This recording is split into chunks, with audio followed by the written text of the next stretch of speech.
ki agronomik Rishton tumani Janubiy Respublikadagi bular uchun tadbirkorlar uchun shu tuziladi. Buning asosiy mazmuni bank mahsulotlarini tadbirkorlarga, jismoniy shaxslarga yetkazish va o'zini farq qilgan holda bundan chiqmasdan bo'ladigan moliyaviy bizneslarni biz ro'yobga chiqarish va berish asosiy mazmun shu hisoblanadi. Uchrashuvda asosan nimalar ko'tariladi? Kredit mahsulotlari gapiradigan bo'lsak, birinchi o'rinda yuridik firmalarimiz bor. Shu kreditlarimiz muddati 7 yil, ba'zilari 2 yil, foiz stavkasi 20%. Agar avvalda olishsa 9% hisoblanadi. Beriladi. Buni 100 milliongacha ko'rasiz.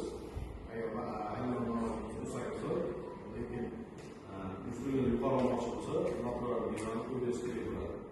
Garovga 300 milliongacha, maksimum 300 million so'mgacha. Bu yanada nimamiz jismoniy shaxslarga bo'ladi. Mahallalarda 1 million maksimum summasi. Bu ikkinchi shaxs kafiliga hisoblanadi. Bu muddati 5 yil, 2 yil imtiyozlari, foiz stavkasi 25% ekanligi uchun agar 20% hisoblanadi.